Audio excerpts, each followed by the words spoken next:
ሴክሹዋል ፍላጎታቸውን እንዳለ እኔ ላይ ነው የሚወጡት። አዲስ አበባ ግን ምን እየሆነች ነው ጋይስ? የበረከት ገበሬዋ የመኖሪያ ቤት ለሐራጅ እንደቀረበ እየተነገረ አይናችሁ ከመጥፋቱ በፊት ይህንን ቪዲዮ ለጥንቃቄ አድምጡት። ሁሉ ባለቤቴ ቬሮኒካ ኑረዲን ሁሴን የ5 ልጆች እናት ናት። 4ቱን ከኔ ጋር ነው ያፈራ ነው። 5ኛው ልጅ ወንድምን ሰርቀህ ቀምተህ እያስለቀስክ አቶ ገሌ ለመድኃኒዓለም ለክብሩ መገለጫ 50 የ100 ብር የ300 ብር ጥላ ሰጥተዋል። ውሸት ጠማማ። እዚያ ለሰረቀው ስጥ መጀመሪያ።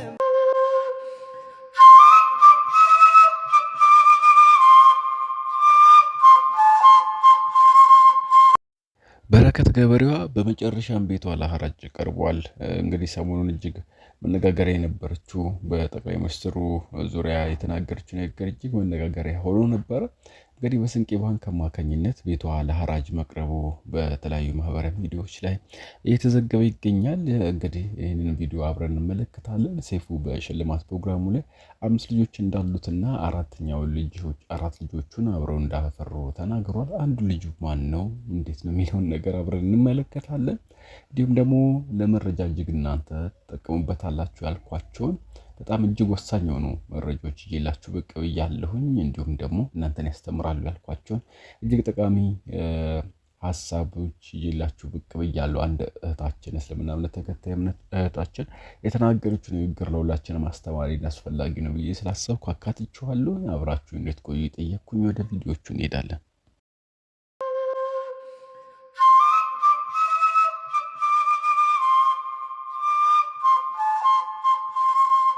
የበረከት ገበሬዋ የመኖሪያ ቤት ለሐራጅ እንደቀረበ እየተነገረ ይገኛል። ሰሞኑን በጠቅላይ ሚኒስትር ዶክተር አብይ አህመድ ላይ በሰጠችው አስተያየት ነጋገሪያ የነበረችው በረከት ገበሬዋ በሐዋሳ የሚገኘው የመኖሪያ ቤቷ ለሐራጅ እንደቀረበ እየተነገረ ይገኛል። እዚህ ጋር እንደምትመለከቱትም በስንቄ ባንክ አማካኝነት ለሐራጅ እንደቀረበ የተነገረ ሲሆን ሲዳማ ክልል ታቦር ክፍለ ከተማ ሐዋሳ የሚገኘው የመኖሪያ ቤት እዚህ ጋር እንደምትመለከቱት 12 ሚሊዮን በላይ በሆነ የመነሻ ገንዘብ ለሐራጅ እንደቀረበ እየተነገረ ይገኛል። መልካም ቀን።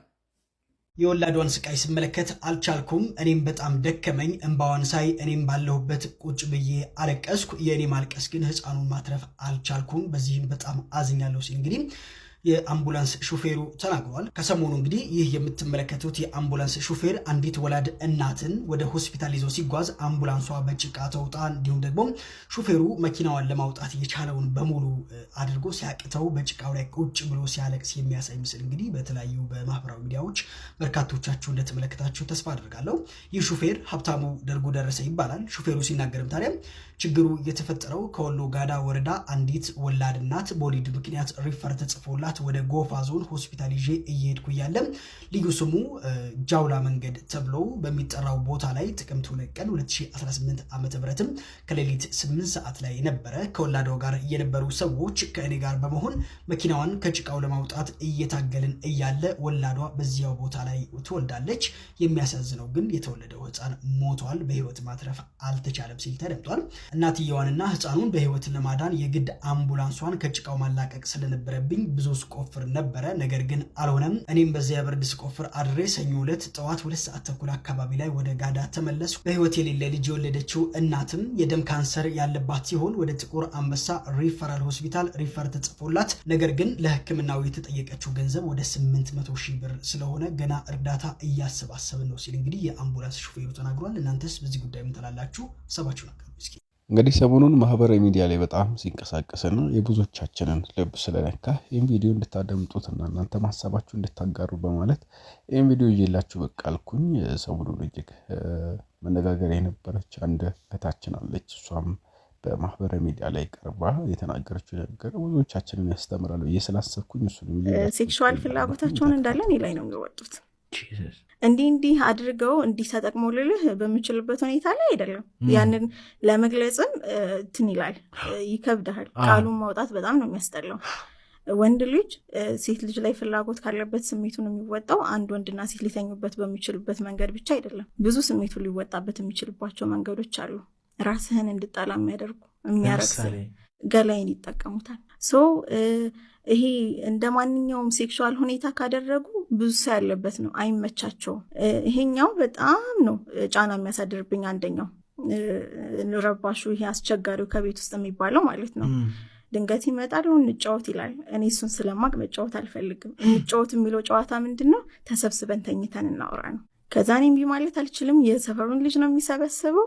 ወደኋላ ስቃ እሺ ምናምን ብለን ሁሉም እንደ አንድ አልጋ ላይ ስንተኛ እኔ በጠርዙ ላይ ተኛለሁ። ኖ አንቺ ትወርቂያለሽ እኔ በእኔ በኩል ተኛ ይለኛል። ሁሉም ልጅ እሱ ጋር ካለ እሷ ምን እያደረካት ነው ተብሎ አይጠየቅም። ልጆቹ ይጋፋሉ፣ ይጫወታሉ። እሱ የሚፈልገውን በእኔ ላይ ያደርጋል። ምንም መናገር አልችልም። ሽንት ቤት እገባለሁ። ሽንት ቤት ስገባ ደግሞ ተከትሎኝ ይገባል። ምንም ማድረግ አልችልም። መጮህ፣ መናገር፣ ለማንም ስሜቴን መግለጽ አልችልም። ሽንት ቤት ውስጥ የሚፈልገውን ነገር ሁላችንም የምንይዛቸው ስማርትፎን ወይም ደግሞ ስልኮች አሁን ላይ እጅግ በጣም ከፍተኛ አደጋ እያመጡ ያስከተሉ ይገኛሉ። ለዚህም ደግሞ እጅግ በጣም ይጠቅማቸዋል ብዬ ያሰብኩትን አንድ መረጃ ይዤላችሁ ብቅ ብያለሁ። እሱን እስከ መጨረሻው ድረስ ተከታተሉ። አይናችሁ ከመጥፋቱ በፊት ይህንን ቪዲዮ ለጥንቃቄ አድምጡት። ሁሉም የስልክ ተጠቃሚ አደጋ ላይ ነው ተብሏል። እንግዲህ ይህንን ቪዲዮ እስከ መጨረሻው በማዳመጥ ሁላችሁም ላልሰሙት አድርሷቸው። የአይን ስፔሻሊስት ሐኪሞች ሞባይል ስልክ የሚያመጣብን ጣጣ እንግዲህ በግልጽ ተናግረዋል። ይህም የሆነበት ምክንያት ብዙ ሰዎች ማታ መብራት ካጠፉ በኋላ እንግዲህ ተንቀሳቃሽ ስልክ እየከፈቱ መጠቀማቸው መሆኑ እንግዲህ እነዚህ ተመራማሪዎች ወይም ደግሞ ሐኪሞቹ ገልጸዋል። በጨለማ ውስጥ ወይም ደግሞ ጨለም ባለ አካባቢ የሞባይል ስልክ ለ30 ደቂቃ እንኳን መጠቀም መታረም የማይችል አደጋ ውስጥ የሚከት መሆኑን እንግዲህ ሐኪሞቹ በመናገር ላይ ናቸው። መድኃኒት የሌለው በመሆኑ አይን ሲጠፋ ብቻም ቁጭ ብሎ መመልከት ነው ይላሉ። እንግዲህ ይህንን መልእክት ያስተላለፉት 254 የሚሆኑ የአይን ስፔሻሊስት ሐኪሞች አንድ ላይ በመሆኑ ናቸው ነው ተገልጿል። እንግዲህ ብዙ ሰዎች እንደሚታወቀው ማታ አልጋቸው ላይ ሆነው መብራት አጥፍተው ወይም ፈዘዝ ባለ መብራት ተንቀሳቃሽ ስልካቸውን እንደሚጠቀሙ ስለሚታወቅ ራሳቸውን ከማይድን ህመም ጠብቁ ሲሉ እንግዲህ እነዚህ ሐኪሞቹ መልእክታቸው አስተላልፈዋል። ይህንን ቪዲዮ ለብዙዎች ሼር በማድረግ ከዚህ አደጋ ራሳቸው እንዲከላከሉ የበኩላቸውን እንድታደርጉ በትህትና ጠይቃቸዋለሁ። በአንድ ቪዲዮ ላይ ዶክተር ሮዳስ የተናገሩትን ንግግር አስተማሪ ንግግር አካትቼላችሁ ነበረ። በድጋሚ በዚህ ሀሳብ ደግሞ እንድታዳምጡት ወይም ደግሞ ሀሳቡ እንድትጋሩ በማለት ይዤላችሁ ብቅ አልኩኝ። እስቲ ይሄንን ስለ አዲስ አበባ የተናገረው ንግግር እንስማና እንመለስ። አዲስ አበባ ግን ምን እየሆነች ነው ጋይስ? በቅርቡ አዲስ አበባ በሆነ ጉዳይ ሄጄ ነበርና አንድ በጣም ያዘንኩበት ነገር አለ። እሱን ልንገራችሁ ብዬ ነው። በመጀመሪያ ምንም የክፍለ ሀገር ልጅ በሆነም አዲስ አበባን ግን እንደ ክፍለ ሀገር ልጅ ጠንቅቄ ነው ማቃት። አዲስ አበባን አቃታለሁ ስል ደግሞ ይሄ ከፎቁ ይሄ ከላይቱ ከአስፋልቱ ምናምን አንፃር አይደለም። አዲስ አበባን ከድባቧም ጭምር አቃታለሁ። የአዲስ አበባ ድባቧ ደግሞ አዲስ አበባ ላይ ተወልዶ ያደገ እትብቱ አዲስ አበባ ላይ የተቀበረ አዲስ አበባ በማንነቷ ቀርጻ ያሳደገችው የአዲስ አበባ ልጅ ነው ወይንም የሸገር ልጅ ማለት ነውና ከዚህ አንፃር በጣም ያዘንኩበትን ነገር ልንገራችሁ ብዬ ነው። በእርግጣው አዲስ አበባ ከገጽታ አንፃር በጣም አምሮባታል። ፎቆቹ፣ አስፋልቱ፣ ይሄ ላይቱ፣ መብራቱ ምናምን ደስ ይላል። ነገር ግን ድባቧን አጣውት። ለምሳሌ ፒያሳ ብትሄዱ ፒያሳን ፒያሳ የሚያስመስላት የፒያሳ ልጅ ነው። ፒያሳ ላይ ተወልዶ ያደገ የፒያሳ ልጅ። መርካቶ ብትሄድ የመርካቶ ድባቧ የመርካቶ ልጅ ነው። ለምሳሌ 4 ኪሎ ብትሄድ 4 ኪሎ ከገጽታ አንፃር ከድሮ ሲነጻጸር በጣም አምሮባታል። ነገር ግን የ4 ኪሎ ድባቧ የት ነው የጠፋው? የ4 ኪሎ ድባብ የሆኑ እነዛ የ4 ኪሎ ሰፈር ልጆች የት ነው ያሉት? በየሰፈሩ ብትሄድ እንደዛ አይነት ነገር ነው ያለው። እና ምን ተረዳው መሰላችሁ? ለካ የአዲስ አበባ ድምቀቷ ፎቁ፣ አስፋልቱ፣ ይሄ ላይቱ ምናምን ሳይሆን የአዲስ አበባ ልጅ ነው ጋይስ፣ የሸገር ልጅ። አዲስ አበባ ካለ ሸገር ልጅ ወይንም ካለ አዲስ አበባ ልጅ ማለት ልክ እንዴት ነው? ምንም አይነት ምግብን ያለ ጨው ሲሰሩ ቴስትለስ ነው አይደለ? ለምን ቅቤ ያጨምርበትም? ጨው ካልገባበት ምንም አይነት ምግብ ሊጣፍጥ አይችልም። ልክ እንደዛ ማለት ነው። ከተረዳችሁኝ አዲስ አበባን ያለ ሸገር ልጅ ወይንም ያለ አዲስ አበባ ልጅ ማለት ለኔ እንደዛ ነው። እና ከዛ አንፃር ነው አያችሁ፣ አዲስ አበባን ከድባቧ አንፃር ስለማውቃት ያንን ድባቧን ስላጣሁት ነው ይሄንን ቪዲዮ የሰራሁት። ከላይ ያሬድ ነጉን ያስቀመጥኩት ያለ ምክንያት አይደለም። በቅርቡ በለቀቀው አልበሙ ላይ ከዚህ ሐሳቤ ጋር ቀጥታ የሚገናኝ አንድ ዘፈን ዘፍኗል። ብዙ ሰዎች ወደ አዲስ አበባ ሲመጡ አሁን የተለመዱ ከተሞች አሉ አይደል? አፋችን ላይ የምንጠራቸው 4 ኪሎ፣ ፒያሳ ምናምን ሲባል የነበራቸው ድባብ አሁን ላይ ተቀይሯልና ይህንም ነገር እንድትሰሙት ለማለት ነው ወደ እናንተ ያደረስኩት። እንግዲህ ይህን ቪዲዮ በደንብ ብትሰሙት ብዙ ነገር ታገኙበታላችሁ ብዬ ስላሰብኩኝ ቪዲዮን አካትቼ ይዤላችሁ ብቅ አልኩኝ። እስከ መጨረሻው ድረስ አድምጡት። ይሄ ቪዲዮ የተሰራው ለኢትዮጵያን ብሔር ብሔረሰቦች ህዝቦች እንዲሁም ደግሞ ነዋሪዎች ነው። ብልጭ ድርግም ካልተሳሳትኩ ይሄ አንተ ነህ አይደል? አንድ ሰውነት አንድ ስጋ ለአንድ ጊዜ ብቻ በትክክል ልትኖረው ቁርጥ በሆነ 100 በማይሞላ ዓመት ውስጥ ተወስኖ በነፍስ ተሸብቦ ወደዚህ ዓለም የመጣው ይሄ አንተ አይደለም? አንተ ነህ? ካልተሳሳትኩ ይሄም አንቺ ነሽ።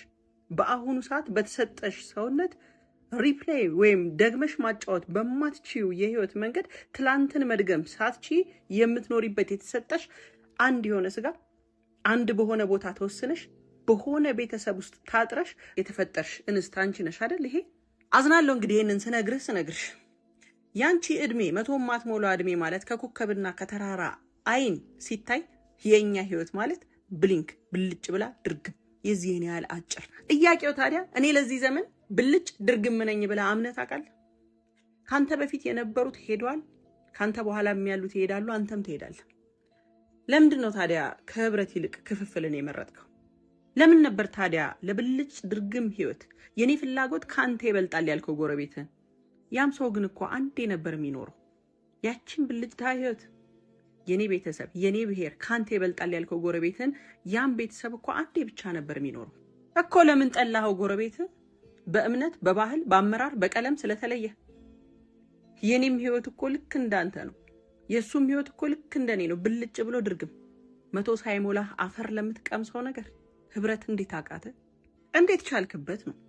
አንዲት ህይወት ቢሰጥ ፉክክር፣ ቅናት፣ ጥላቻ ትላንት ላንተ ጦርነት ፍትህ ማጣትን ቢያወርስህ አንተ በፍቅር መቀልበስ እንዴት አቃተ? እንዴት አቃተ?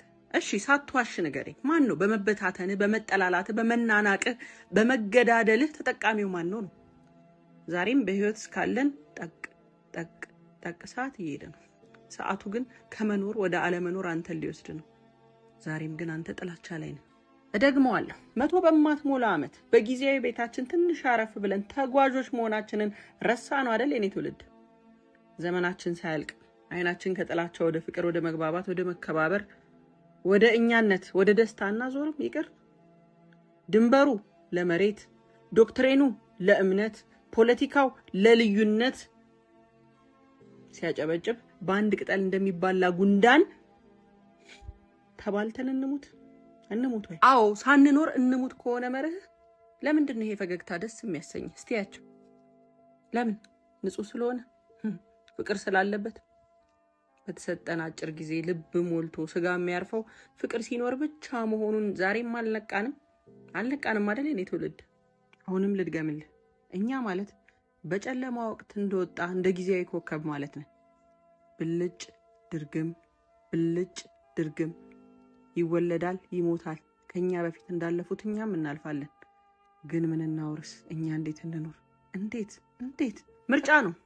ፍቅርን አጣጥመን ኖረን እንሙት? ልጆቻችን የሚያድጉበትን ሀገር እናስረክብ ወይስ እንከፋፍል? ብዙ ጊዜ ቲክቶክ አካውንቷ ላይ የምትሰራቸው ኮንቴንቶች በጣም እጅግ ብዙ የሚጠቅሙንን ነገር የያዙ ሀሳቦችን ታጋራናለች። እንደዚህ አይነት ኮንቴንት የሚሰሩ ሰዎች ግን ወደፊት አይመጡ። ይሄ የማያስፈልግ ስድብ፣ የዘር ጉዳይ የምን ምናምን የሚነኩ ሰዎች ግን ብዙ ጊዜ ቫይራል ይወጡና ፊት ለፊት ይታያሉ። እናም ጭራሽ ከእነሱም ብሶ እኛን ለመምከር በማህበራዊ ሚዲያ ትልቅ የቴሌቪዥን ቻናሎች ላይ የሚጠራሉ እና እንደዚህ አይነት ሰዎች ለምን እንደማይታዩ ለእኔ ጥያቄ ይሆንብኛል። እጅግ በጣም የሚገርም ሀሳብ አጋራችን። እስቲ ሴፉ በሽልማት ወቅት የነበረው ቆይታ እናድምጥና እኔም በዚሁ እሰናበታችኋለሁ። በሌሎች ቪዲዮዎች እንገናኛለን። ሰላም ቆዩ። ቆንጆዋን ሚስቴን በእናታችሁ አመስግኑልኝ።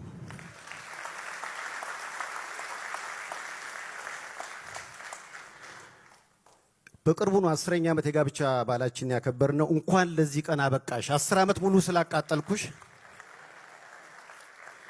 በነገራችን ላይ እቺ ውብ ባለቤቴ ቬሮኒካ ኑረዲን ሁሴን የ5 ልጆች እናት ናት። 4ቱን ከኔ ጋር ነው ያፈራ ነው። 5ኛው ልጇ እኔ ነኝ። ያው ብዙ ነገር ችላይ ነው ምንኖረው ማለት ሰውን ለማዝናናት ሐሳብ ብዙ ጊዜ ሌሊትም ሊያስነሳ ይችላል። ያን ሁሉ ተቋቁማ ፍቅር እየሰጠች ልጆቻችንን በጋራ እየተንከባከብን እስካሁን ድረስ አንድም ቀን ሳቅ ሳይጎል ቤታችን አለን። የኔ ቆንጆ በድጋሚ እወድሻለሁ። እድሜ ከጤና ይስጥሽ። በድጋሚ